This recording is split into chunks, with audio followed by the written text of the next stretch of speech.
Dios les bendiga, amados hermanos. Sean todos cordialmente bienvenidos a este servicio de este domingo, de esta escuela dominical que hoy venimos con un corazón dispuesto y gozosos, invitándoles a ustedes que formen parte de este culto para que juntos podamos alabar y bendecir a nuestro Señor Jesús, para que juntos podamos dar acción de gracias por todas las cosas que Él día a día nos ha estado dando. Vamos a empezar este culto, y qué mejor manera de hacerlo que leyendo un salmo. Leo para ustedes el Salmo 84, que dice: cuán amables son tus moradas, oh Dios de los ejércitos. Anhela mi alma y aún ardiente desea los atrios de Jehová. Mi corazón y mi carne te cantan al Dios vivo, y aún el gorrión halla su casa y la golondrina nido para sí, donde ponga sus polluelos, cerca de sus altares, oh Jehová de los ejércitos, Rey mío y Dios mío. Bienaventurados los que habitan en tu casa, perpetuamente te alabarán. Somos bienaventurados porque a pesar de que tal vez no podamos estar físicamente en el templo, nosotros somos la iglesia del Señor, así que donde quiera que nosotros vayamos y nos reunamos con nuestros familiares, ahí está el Señor con nosotros. Está Él en medio de nosotros, escuchando nuestras peticiones y nuestra intercesión por todos los demás y por todos y por cada uno de nosotros.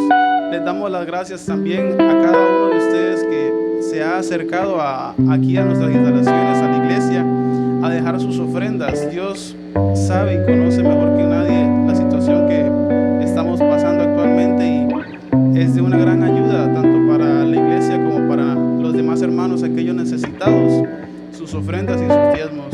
Les damos también un cordial agradecimiento al Ministerio de Oración, que nos ha estado incitando e involucrando cada día más a buscar a nuestro Dios por medio de los devocionales.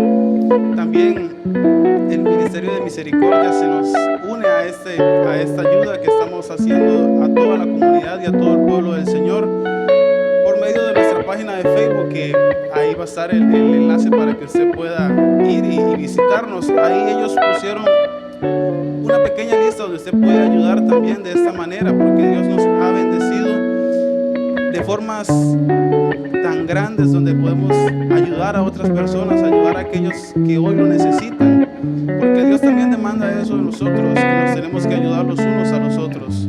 Así que dándole las gracias a todos, nuevamente los recibimos aquí para que juntos podamos adorar y bendecir a nuestro Dios. También le vamos a dejar el número de contacto de nuestra iglesia para que puedan acercarse, llamar, hacer cualquier consulta o petición, y con gusto van a ser cordialmente atendidos. Vamos a tener una pequeña oración para encomendar este tiempo en las manos de nuestro Señor Jesús. Amado Dios y Padre Celestial que estás en el cielo, Señor, gracias te damos, Padre, por este día, Señor. Gracias porque tú nos permites, Padre, acercarnos, Señor, ante tu trono de gracia, Padre, y nos das ese libre acceso para poder alabarte y bendecirte, Señor, para poder darte gracia, honra y honor solo a ti, amado Dios. Padre, vengo delante de ti, poniéndote todo este servicio, Señor, lo que se va a llevar a cabo, los cantos, Señor, que sean de bendición para los hermanos, Padre, también la prédica, que sea un momento en el cual podamos alimentar nuestra alma y nuestro ser de ti, Padre, y siempre busquemos tu rostro, Señor, y dejemos las cosas del mundo, Padre. Ayúdanos a siempre tener fe, Padre, tener nuestras creencias y nuestras convicciones puestas solo en ti, Señor Jesús, y que tú seas el autor y consumador de nuestra vida, Señor, en quien toma la batuta y nos guía, Señor, y nos lleva por un camino de rectitud. Gracias por todo, Padre, en el nombre de Jesús. Amén. Vamos a alabar a nuestro Dios y a bendecirle, diciéndole que Él en esa cruz canceló todo pecado, nos hizo libres, nos regaló esa salvación, nos ha hecho sus hijos solo por su gracia.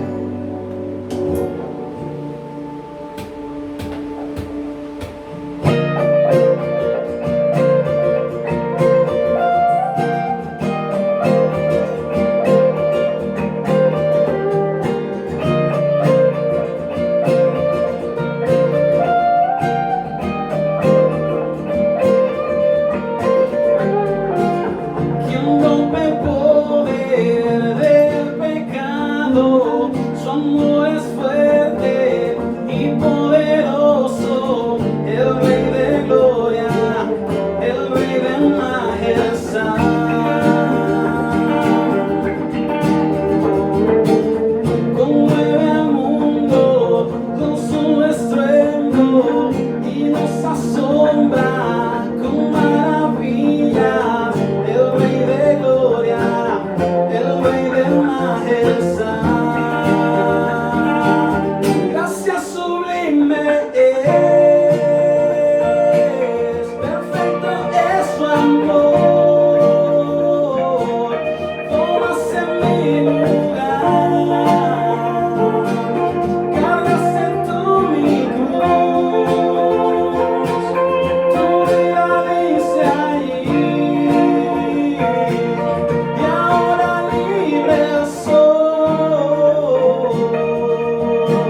Damos gracias a Dios por el privilegio que nos da de poder una vez más llegar hasta sus hogares.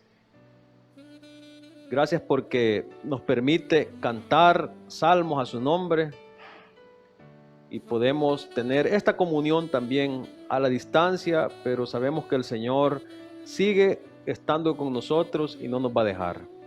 Mi oración es que el Señor siga dándonos fuerzas en estos tiempos de angustia, tiempos de tribulación para el mundo, y que no olvidemos que Él tiene el control absoluto de todas las cosas. Es importante también que recordemos las recomendaciones de nuestras autoridades del Ministerio de Salud, ya que todos juntos debemos de luchar en contra de este mortal virus que está azotando el mundo entero.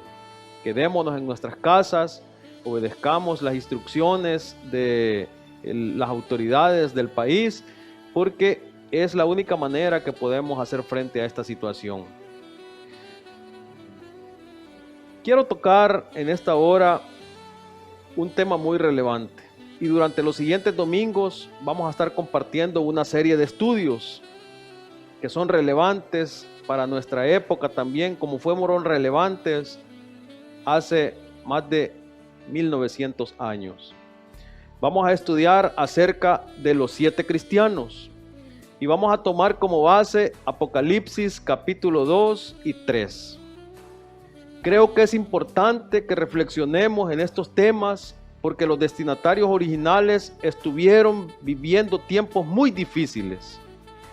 No estaban viviendo una pandemia como la que nosotros tenemos en este momento, pero eran tiempos de sufrimiento en todo sentido.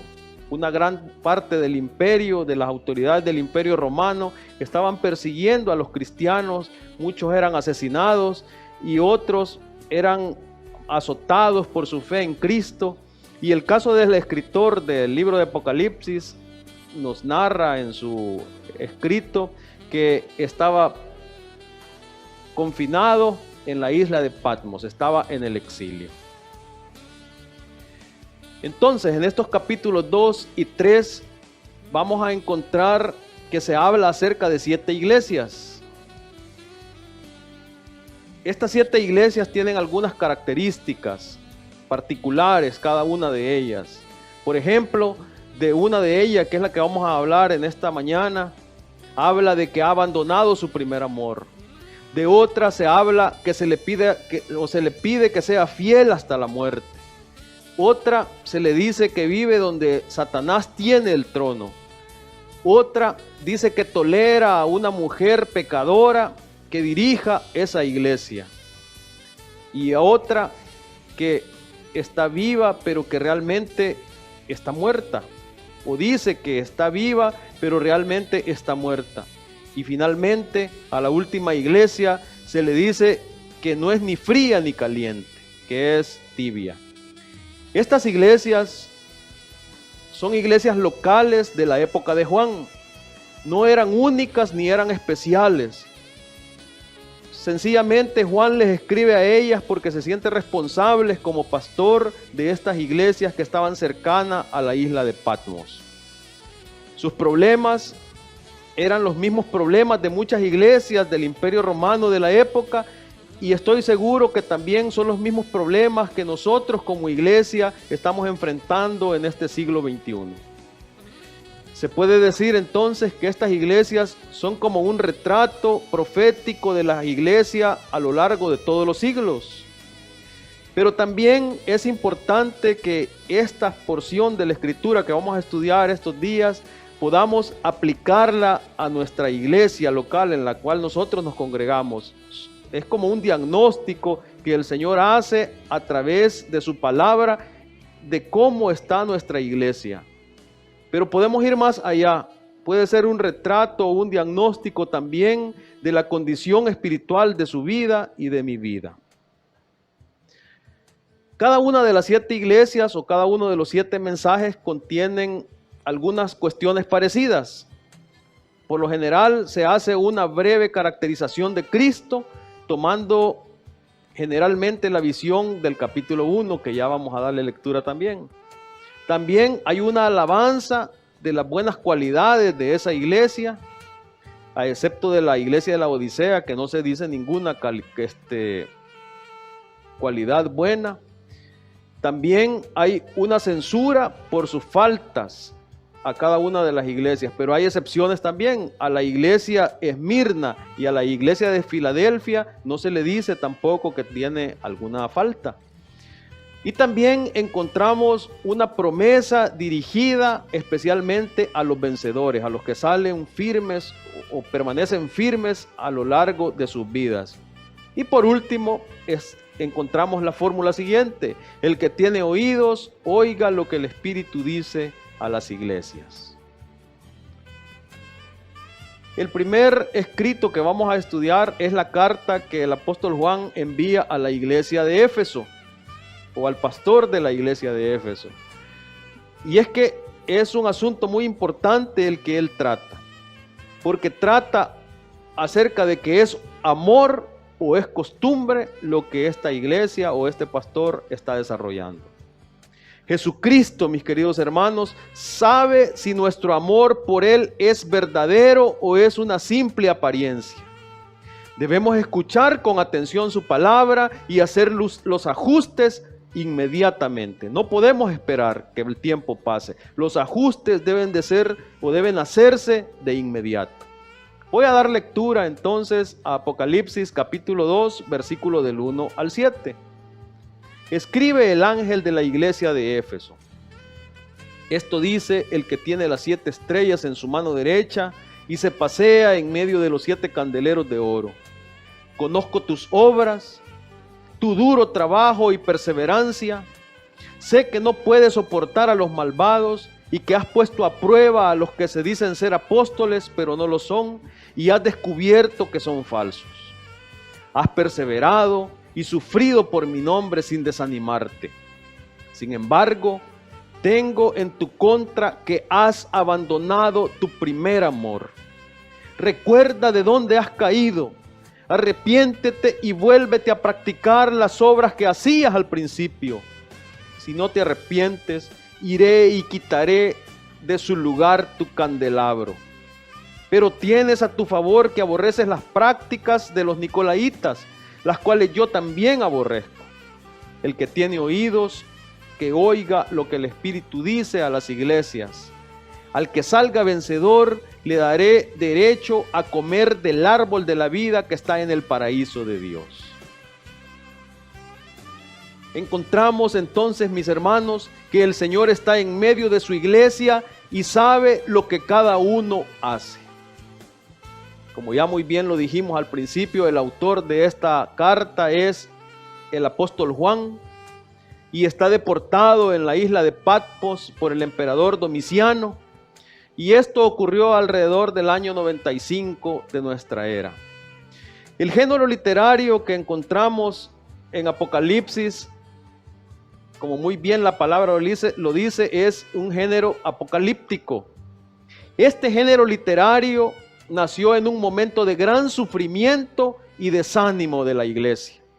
Y el objetivo fundamental de este género es animar a los creyentes a que sigan adelante. Sí, había persecución, había crisis, probablemente muchos cristianos habían sido asesinados por su fe en Cristo, pero lo que pretende este género literario apocalíptico es fortalecer la vida de los hermanos y decirles: ánimo, la cosa no va a durar para siempre, ya va a terminar. El Señor viene y el Señor ha triunfado ya en la cruz y va a derrocar a todas las fuerzas del mal. Así es que no desmayen. Eso es lo que el género apocalíptico trata. A diferencia del género profético, que el género profético lo que busca es que las personas se vuelvan al camino, las personas se han desviado de su camino, entonces el Señor envía a un profeta para indicarle que se ha salido del rumbo correcto y que tiene que regresar. Entonces el género apocalíptico tiene que ver con darle ánimo a aquellas personas que son firmes, que están fieles al Señor y que están quizás desanimados por la crisis que están viviendo. Pero veamos entonces el versículo 1. El versículo 1 nos enseña que el Señor se presenta como estando en medio de la iglesia. escribe al ángel de la iglesia que está en Éfeso.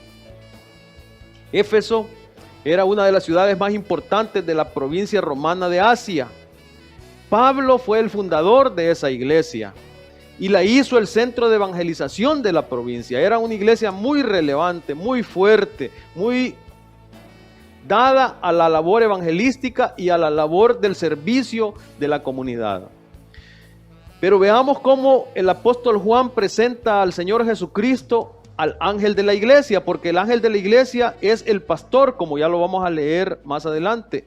La carta está dirigida al pastor de la iglesia. ¿Y cómo se le presenta el Señor Jesucristo al pastor, al líder de la iglesia? El que tiene las 7 estrellas en su diestra, en su mano derecha. Él sostiene las 7 estrellas en su mano derecha. Esto lo que nos demuestra es que Cristo sostiene en sus manos la iglesia. Y es muestra e identificación de su poder y autoridad sobre la iglesia y sobre sus líderes. Significa que el Señor es el que dirige su obra y tiene a sus siervos en su mano derecha. La de Éfeso había llegado a ser una iglesia grande y orgullosa. Y el mensaje de Jesús habría de recordarles que Él es la única cabeza del cuerpo de creyentes.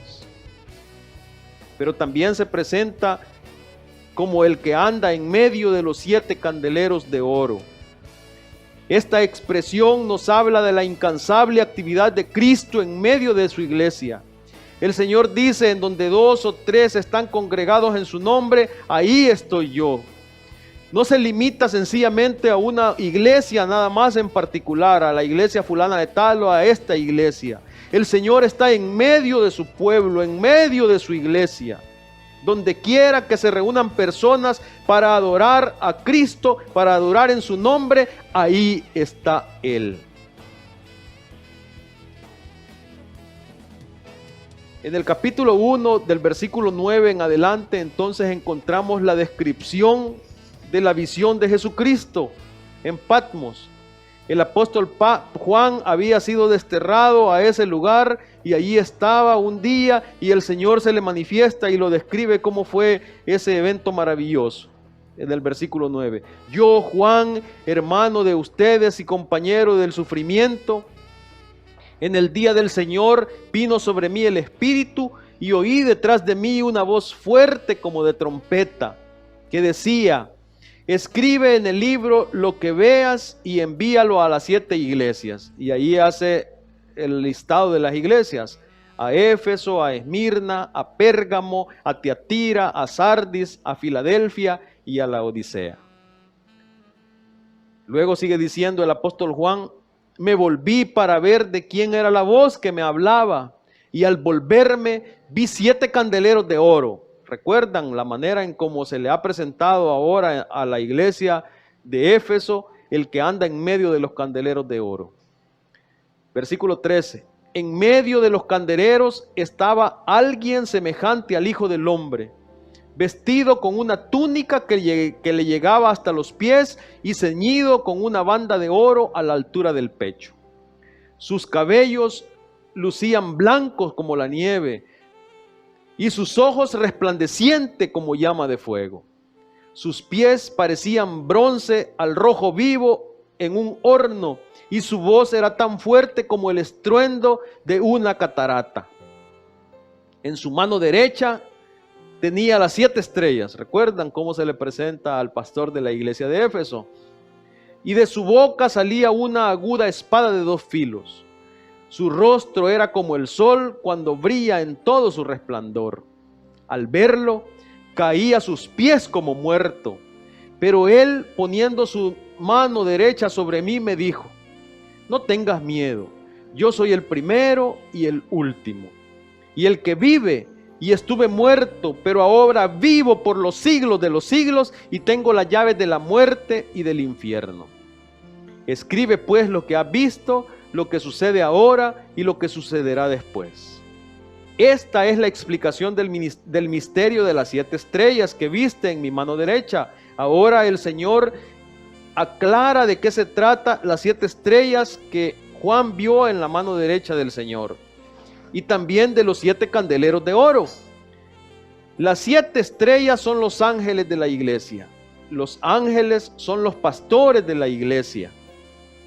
Un ángel era un enviado por el Señor para dirigir la obra. Entonces el Señor está mandando estas cartas a los pastores de las iglesias. Y los 7 candeleros son las 7 iglesias. Cada uno de los candeleros representa a cada una de las 7 iglesias.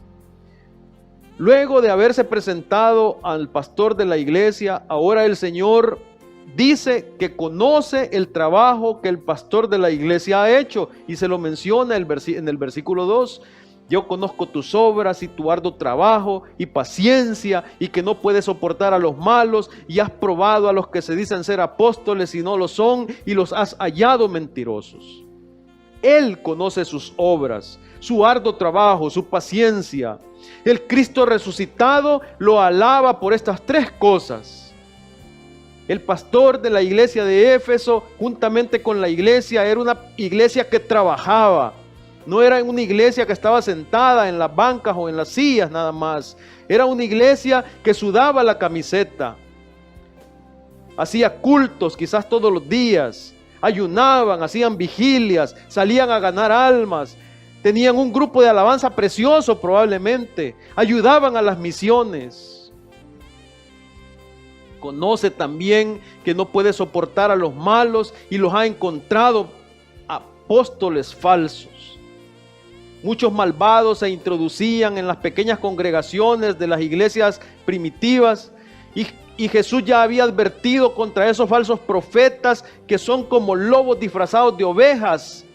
Pablo les había advertido que habrían lobos rapaces que invadirían el rebaño, y habían llegado también a la iglesia de Éfeso y los habían descubierto. Había descubierto que eran falsos pastores, falsos profetas, falsos maestros. También conoce que ha sufrido, que ha tenido paciencia y que ha trabajado arduamente por amor del nombre del Señor, y que no había desmayado, y eso lo narra en el versículo 3. Y has sufrido y has tenido paciencia y has trabajado arduamente por amor de mi nombre y no has desmayado. Mis hermanos, toda iglesia debe tener estas características, por supuesto que sí. Pero estos buenos esfuerzos deben seguir o surgir de nuestro amor por Cristo el Señor, no por simple religiosidad o no para ser visto por los hombres, sino porque amamos realmente al Señor. Debemos trabajar en la obra del Señor. El versículo 6 también habla algo acerca de el pastor de la iglesia de Éfeso y la iglesia que él dirigía. Pero tienes esto, que aborreces las obras de los nicolaitas. No cabe duda que los nicolaitas daban rienda suelta al libertinaje. La carta a Pérgamo, que vamos a estudiar de aquí a un par de semanas más, nos dice que inducían a las personas a comer carne sacrificada a los ídolos y a practicar la inmoralidad. Cuando volvemos al decreto del Concilio de Jerusalén, encontramos que habían 2 condiciones que se debían cumplir para que los gentiles fueran admitidos a la iglesia. Una de ellas era que se abstuvieran de los sacrificios de los ídolos, y la otra era que se abstuvieran de toda inmoralidad. Eso lo encontramos en Hechos capítulo 15, versículo 28. Entonces, probablemente eran las 2 cosas que quebrantaban los nicolaitas y que incitaban a las demás personas a guardar o a no guardar la voluntad de Dios, sino a vivir en una manera desordenada y a su antojo. Por eso es que el Señor aborrece las obras de los nicolaitas. El Señor aborrece esas prácticas pecaminosas.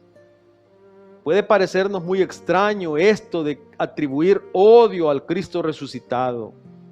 Pero debemos recordar que si amamos a alguien apasionadamente, odiaremos por necesidad cualquier cosa que amenace destruir a esa persona.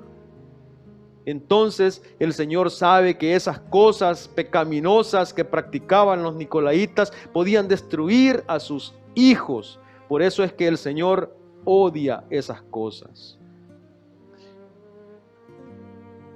Pero observamos en el versículo 4 y 5 que la palabra de Dios nos hace ver cómo está nuestra relación con el Señor. Él quiere que reflexionemos si lo que hacemos es realmente por amor hacia Él o no. Me llama mucho la atención cómo el Señor se presenta primero a cada uno de los pastores. Primero les dice las cosas buenas que ellos están haciendo. Les dice y los felicita por lo que ellos, por el trabajo que ellos están desarrollando.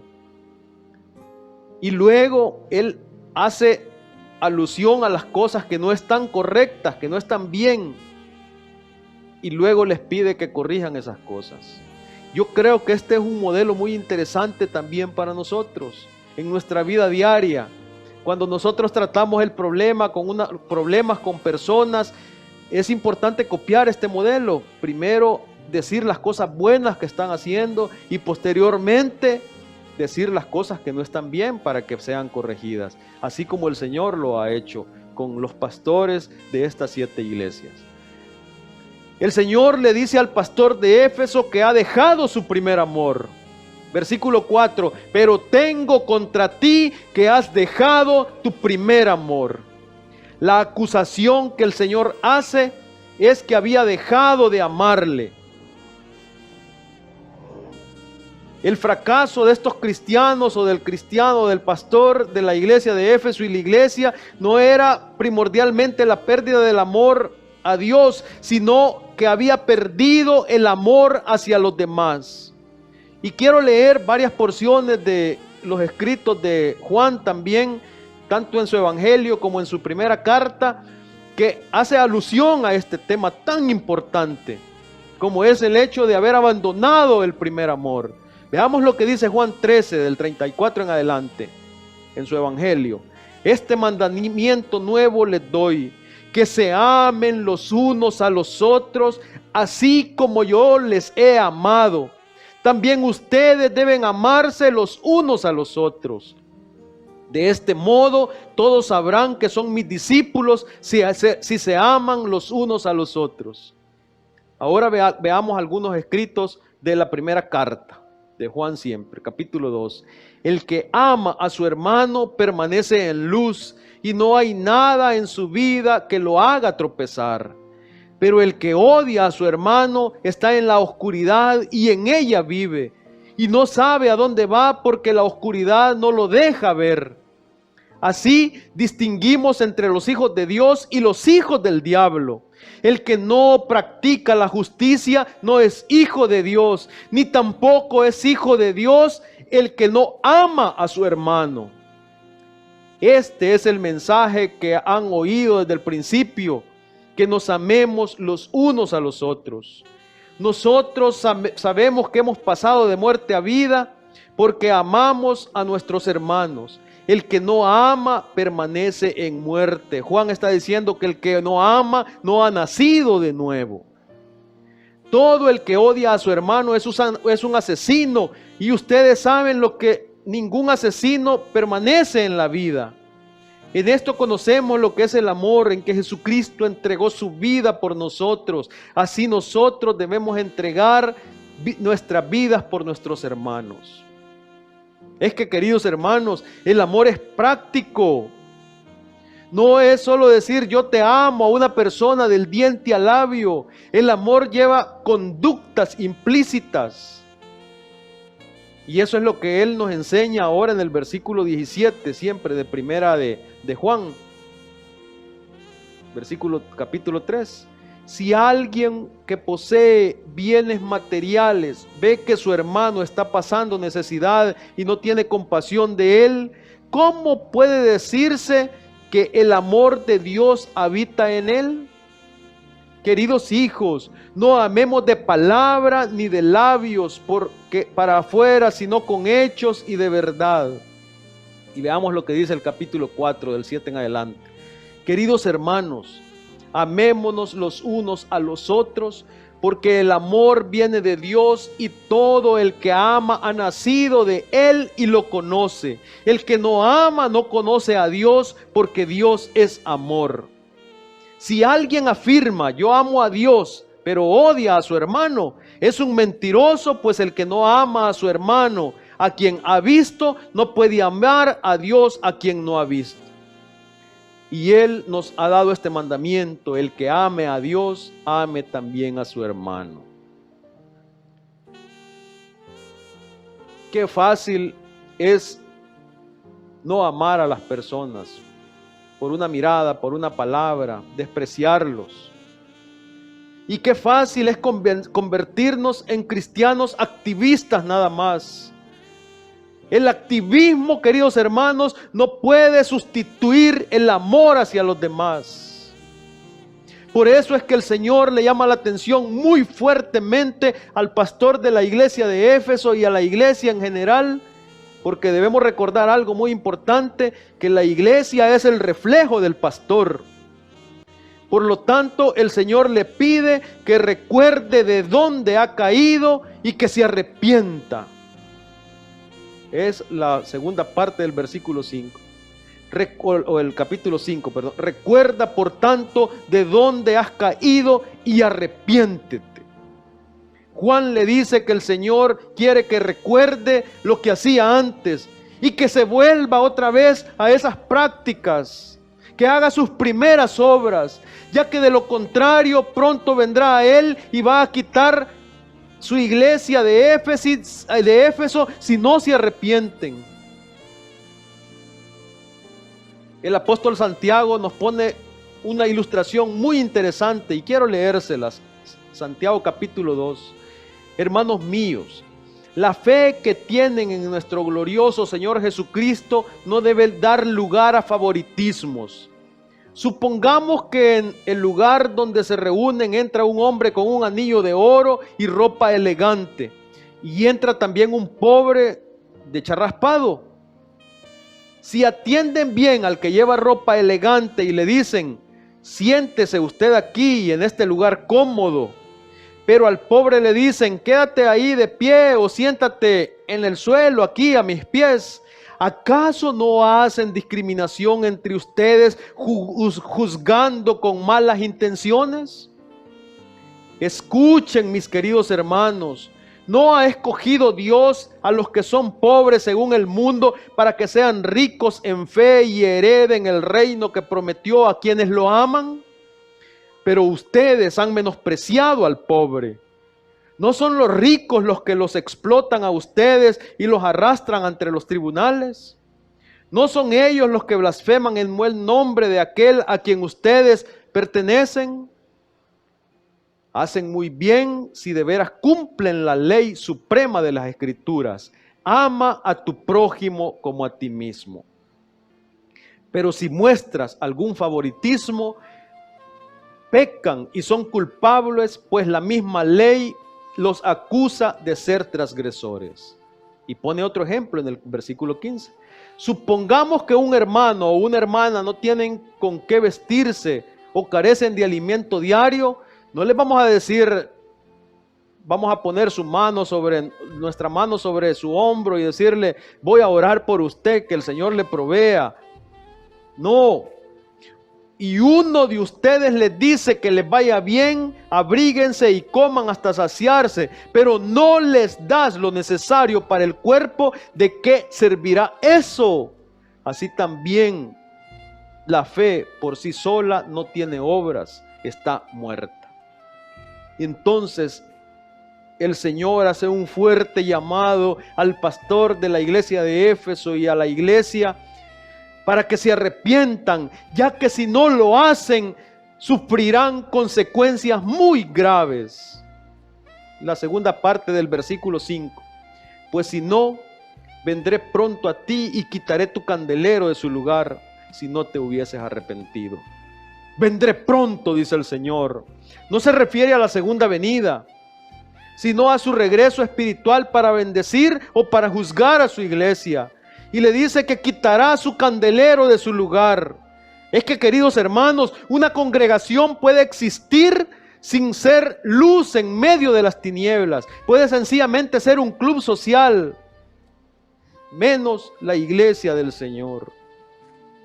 Es que debemos recordar que el ministerio que desarrolló Cristo nuestro Señor y que encomendó a la iglesia es un ministerio integral, un ministerio que debe de velar, sí, por la parte espiritual de la persona, pero también un ministerio que vele por las necesidades de cada una de esas personas. Éfeso, la iglesia de Éfeso perdió su candelero. El candelero fue quitado. Si vamos a ver el día de hoy esa ciudad, lo que encontramos son un montón de ruinas. La iglesia del Señor fue quitada de ese lugar. En este siglo XX y el siglo XXI, ¿cuántas iglesias que antes funcionaban hoy están cerradas?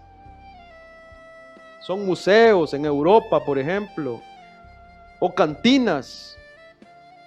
El Señor quitó su candelero de su lugar. Es una advertencia muy dura y muy real. Finalmente, mis hermanos, es muy importante escuchar con atención la palabra de Dios. El Señor quiere que su iglesia escuche con atención para que pueda vencer. Y eso es lo que describe el versículo 7. El que tiene oídos, oiga lo que el Espíritu dice a las iglesias. Y le dice al que venciere. Al que venciere es una terminología militar que sugiere un combate contra las fuerzas del enemigo. Hay un choque, un combate, una guerra. Por eso en Mateo se dice que el que persevere hasta el fin será salvo. Hay muchas personas que viven en la práctica del pecado y dicen que son salvos. La palabra es clara, por sus frutos los conoceréis. Por eso es que el apóstol Juan dice al vencedor. Se trata de que del que permanece fiel en medio de la persecución, fiel en medio de la angustia, fiel en medio de la tribulación. Y que incluso si llega hasta la muerte por causa de su fe, es vencedor porque Cristo lo hace partícipe de su victoria. Adán y Eva perdieron el acceso al árbol de la vida y fueron echados del jardín del Edén. Pero mis queridos hermanos, el creyente que comparte la victoria del Señor tiene la promesa de que le serán restauradas ambas bendiciones. Jesús, el Hijo de Dios, que dijo, quiero que donde yo esté, ustedes también estén. Era de esa diversidad de lugares a los que habla cuando dice, en la casa de mi Padre muchas moradas hay, vendré y os tomaré a mí mismo. Al que venciere, le daré de comer del árbol de la vida, el cual está en medio del paraíso de Dios. Jesucristo sabe si nuestro amor por Él es verdadero o es apariencia. Debemos escuchar con atención su palabra y hacer los ajustes de inmediato. Quiero terminar leyéndoles el Evangelio de Marcos.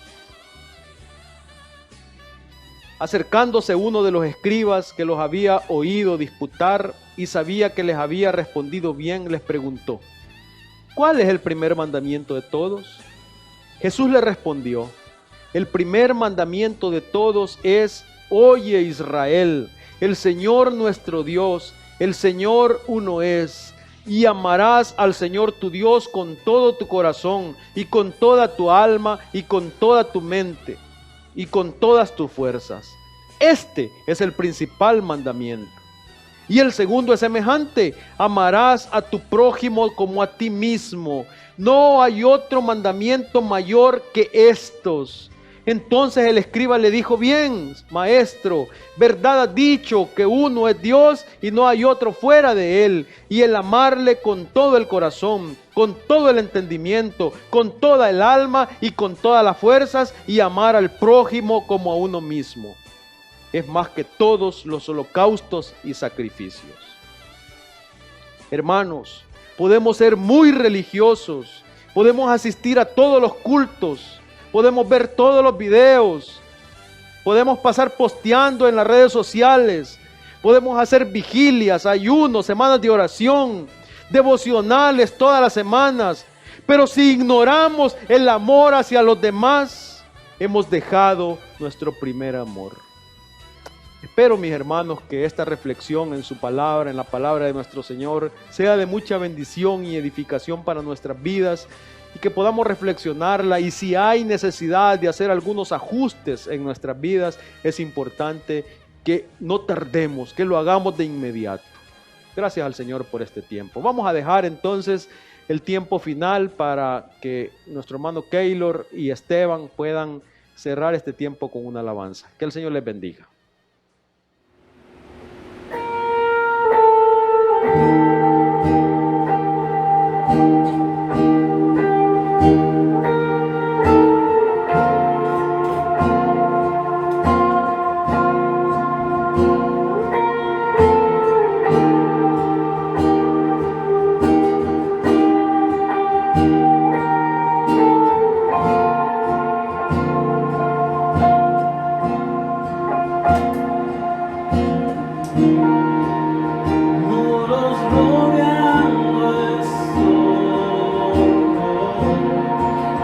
Sé que caería.